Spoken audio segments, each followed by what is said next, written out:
काय सांगाल चित्रपटाबद्दल? अ, मला एकच कमिट करायचं आहे या चित्रपटाच्या निमित्ताने, की ऑल इज वेल नाव आहे. तसं ऑल इज वेल आहे. कुठल्याही प्रकारचं टेन्शन किंवा आपण ज्याला म्हणतो प्रॉब्लेम्स असं घेऊन मी सिनेमामध्ये येत नाही आहे. ही फिल्म एकच गोष्ट कमिट करते, ती म्हणजे फुल ऑन एंटरटेनमेंट. 2 तास जेव्हा आपण तिकीट काढून बसतो, तेव्हा अपेक्षा असते, की मला 2 तास करमणूक पाहायला मिळेल, काहीतरी एंटरटेनिंग पाहायला मिळेल. तीही फुलफिलमेंट करणारी फिल्म आहे ऑल इज वेल. ईमेल-फिमेल नंतर माझी नेक्स्ट फिल्म काय असेल? ईमेल-फिमेल ही इरेटिक बोल्ड कॉमेडी होती माझी. पण ही क्लीन नीट सगळी फॅमिली एकत्र बसून बघू शकते अशी कॉमेडी आहे. 3 तरुण एकमेकांना भेटतात एका मोठ्या शहरामध्ये आणि वेगवेगळे ॲम्बिशन्स घेऊन ते इथे आलेले असतात आणि अचानक त्यांना असं कळतं की आपण ज्या घरामध्ये राहायला आलोय त्या घरालाच काहीतरी मोठा प्रॉब्लेम आहे आणि तो प्रॉब्लेम म्हणजे सयाजी शिंदे. आणि ते 3 तरुण म्हणजे अमर म्हणजे आपले अभिनय बेर्डे, अकबर म्हणजे प्रियदर्शन जाधव आणि अँथोनी म्हणजे रोहित हळदीकर. हे 3 मुलं जी आपल्याला खूप एंटरटेन करतात सिच्युएशनल कॉमेडीमुळे आणि त्यांचे पेयर्स नक्षत्रा मेडेकर, अमायरा गोस्वामी आणि सायली फाटक.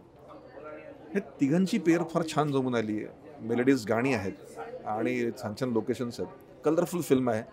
त्यामुळे मला असं वाटतं की प्रेक्षकांना 2 तास पूर्णपणे मनोरंजन देणारी ही फिल्म आहे. ज्या ज्या प्रेक्षकांना आत्ता खूप छान एंटरटेनिंग फिल्म पाहायची आहे, कॉमेडी फिल्म पाहिजे आहे, त्यांच्यासाठी हे फिल्म म्हणजे खूप चांगलं पॅकेज असेल.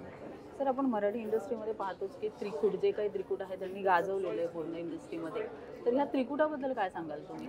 प्रियदर्शन जाधव आणि रोहित हळदीकर हे तिघांचं ट्युनिंग जर तुम्ही पाहणार ना तर मला असं वाटतं की वर्षानुवर्ष एकत्र एकमेकांबरोबर काम करतात असं वाटतं आणि ते खरोखरीच 3 जण एकत्र आल्यानंतर अमर अकबर अँथनी एकत्र आल्यानंतर त्यांच्यावर खरोखरीच जे घडलं असेल ते ते जगलेले आहेत असं वाटतं. इतपत त्यांची केमिस्ट्री जेल झालेली आहे आणि सगळ्यात महत्त्वाची गोष्ट प्रत्येकाचं एक बलस्थान आहे. प्रियदर्शन जाधव स्वतः उत्तम लेखक असल्यामुळे आणि वर्षानुवर्ष तशा जॉनरमधलं काम केलं असल्यामुळे ती स्पॉन्टिनिटी आणि इझनेस आहे कॅमेरासमोरचा. पण मला विशेष कौतुक वाटतं अभिनय बेर्डेंचं की त्यांचं कॅरेक्टर अमर अतिशय इनोसंट आहे, निष्पाप आहे आणि तो एका मुलीच्या ट्रॅपमध्ये अडकलेला आहे. पुढे काय होतं तो सिनेमाचा भाग झाला. परंतु अतिशय इनोसंटली निष्पापपणे तो एका मुलीच्या प्रेमात पडतो आणि त्याला डिच केल्यानंतर तो त्या शहरात कसा अडकत जातो आणि या तिघांची मैत्री कशी होते. तर रोहित हळदीकर तो एक ॲक्टर बनायला आलेला गोव्यावरनं. तर त्याचा ॲप्रोच, त्याचा ओव्हरऑल लुक, ॲपिरियन्स, त्याचा कॅमेरासमोरचा वावर खूप प्रॉमिसिंग आहे. त्यामुळे मला असं वाटतं ना, की ज्या म्हणून 3-3 जणांच्या जोड्या हिट झालेल्या आहेत. जुन्या काळात सुद्धा एक लक्ष्मीकांत बेर्डेंचे चिरंजीवच आहेत अभिनय बेर्डे. तर त्यांच्या काळातले ज्या पेअर्स किंवा त्रिकुटं ही फेमस झाली आहेत, तशी यांचं हे त्रिकूट फेमस होईल अशी मला खात्री आहे. शूटिंग करतानाचे काही किस्से खूप आठवतील आहेत, असे? खूप आहेत. म्हणजे मला नेहमी असं वाटतं ना, की सयाजी शिंदे सर आणि ही तिघं जेव्हा पहिल्यांदा समोरासमोर आहेत ना, तेव्हा एक सीन आहे यांचा कानफडीत मारण्याचा किंवा सयाजी सर यांच्याबरोबर ज्या पद्धतीने बोलतात मराठी भाषेमध्ये. तर असं व्हायचं की अभिनयला ते कंट्रोल नाही व्हायचं हसणं किंवा प्रियदर्शन सरांनी काही पंच मारला, तर ते एका पॉईंटला ना तो तोंड वळवून हसायला लागायचा. म्हणजे मला जाणवतं ना, म्हणजे मी एक्झॅगरेट करत नाही किंवा अतिशयोक्ती करत नाही आहे. पण डेव्हिड धवन सरांच्या फिल्ममध्ये गोविंदाला कॉमेडी करताना अचानक हसू फुटायचं किंवा काळर खान काहीतरी बोलतील तेव्हा कसे हसायचे किंवा अगदी अलीकडच्या काळामध्ये भरत जाधव आणि सतीश तारेंचा एक सीन आहे जो व्हायरल झाला खूप. तर सतीश तारे जे ॲडिशन घेते तेव्हा भरत जाधव मागे मोहन जसे हसताना दिसतात. पण ती गोष्ट ऑडियन्स सुद्धा एन्जॉय करते. म्हणजे ते काय असं नाही की कोणीतरी मेलाचा सीन आहे आणि मग कोणतरी हसते असं नाही. सीन पण कॉमेडी आहे हे सगळे एन्जॉय करतात. ती एन्जॉयमेंटचाच अर्थ असा आहे की ते सगळे तेवढे एकरूप झालेले आहेत त्या सगळ्या सीनमध्ये, त्या सगळ्या कामामध्ये, त्या सगळ्या डायलॉग्स आणि गिव्ह अँड टेकमध्ये. तो हे सगळी प्रोसेस एन्जॉय करताना आम्हाला फार बरं वाटलं की हे तिघजण इतक्या पद्धतीने जेल झालेत.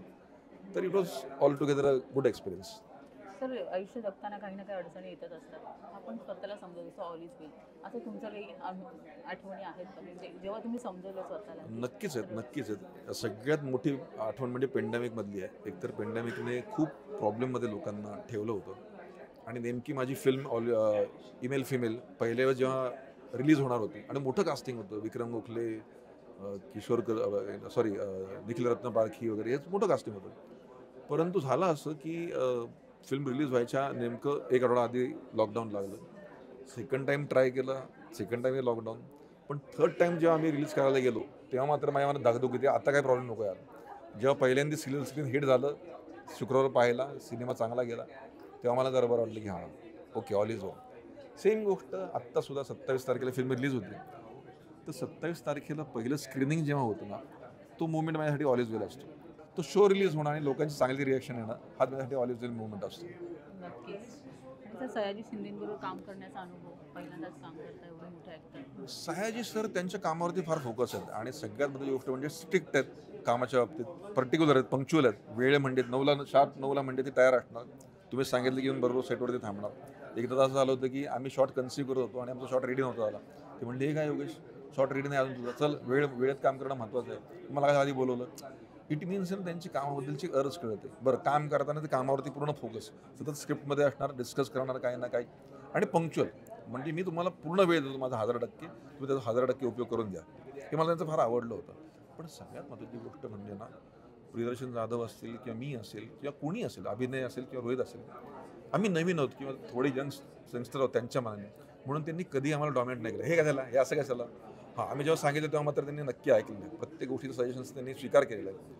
सो हे आहे त्यांच्याकडनं शिकण्यासारखं आहे की आजही ते आजच्या काळातले ॲक्टर आहेत आणि आजच्या काळानुरूप ते सगळ्यांना समजून घेतात आणि कमालीचं ह्युमर असलेले आणि स्पॉन्टिनियस असलेले ॲक्टर्स की त्यांना माहिती ऑडियन्सला काय आवडेल ते बरहुकूम ते करणारे कलाकार असल्यामुळे सयाजी सरांबरोबर काम करण्याचा अनुभव माझा फार अफलातून होता. सर टीजर जेव्हा लॉन्च झाला तेव्हा मी कमेंट्स वाचल्या, काही प्रेक्षकांच्या कमेंट्स वाचल्या, तर चांगल्या कमेंट्स आहेत खूप साऱ्या, खूप चांगला प्रतिसाद मिळाला. पण अशा कमेंट्स काही होत्या की मराठी चित्रपट आहे, मग ऑल इज वेल नाव का, तर काय सांगाल प्रेक्षकांनाच तुम्ही उत्तर द्या. मला सांगावं असं वाटतं अशा प्रेक्षकांना की ऑल द बेस्ट नावाचं नाटक हे जगभरात गाजते आणि मराठी नाव असून सुद्धा ते गुजराती, मल्याळम, कन्नडा, हिंदी, इंग्लिश या सगळ्या भाषांमध्ये भाषांतरित झालं आणि ते नाटक आजही चालते, 4 पिढ्या झाल्या तरी. बरोबर. त्यामुळे तसं नाही आहे काही खरं तर की नाव इंग्लिश का मग मराठी सिनेमा असेल तर किंवा काय. आणि असे अनेक सिनेमे आहेत की ज्यांची नावं इंग्लिश होती मराठी सिनेमा असून सुद्धा. मूळ मुद्दा असा आहे की ज्या प्रेक्षकांना मराठी सिनेमा बघायचा आहे ती मंडळी आवर्जून प्रेम करतात मराठी सिनेमावरती, मराठी सिनेमा बघायला येतात आणि त्यांना ते आवडलं तर आवडलं म्हणून सांगतात, नाही आवडलं तर रागावतात सुद्धा. सो त्यांचा अधिकार आहे, ते प्रेक्षक मायबाप आहेत, त्यामुळे त्यांना ती फ्रीडम आहे. परंतु एक नक्की की जरी असं वाटलं तुम्हाला की मराठी सिनेमाचं नाव इंग्लिश का, तरी सुद्धा तुम्ही सिनेमा नक्की बघायला या, तुम्हाला सिनेमा नक्की आवडेल याची मात्र आम्हाला खात्री आहे. आणि मुळात ऑल इज वेल नाव काय आहे ना, ते सिनेमा पाहिल्यावर तुम्हाला कळेल. 27 तारखेला 2 तास फुल टाईमपास, फुल एंटरटेनर फिल्म, फॅमिली एंटरटेनर पाहिजे असेल, यंगस्टर्सना, यूथला पूर्ण एन्जॉयमेंट पाहिजे असेल, टाईमपास पाहिजे असेल, ग्रुप्सनी जायचं असेल तुम्हाला फिल्म बघायला, तर ही फिल्म तुम्हाला नक्की तो आनंद देईल. आणि त्यामुळे 27 तारखेला नक्की पहा ऑल इज वेल तुमच्या जवळच्या सिनेमागृहात. Thank you so much.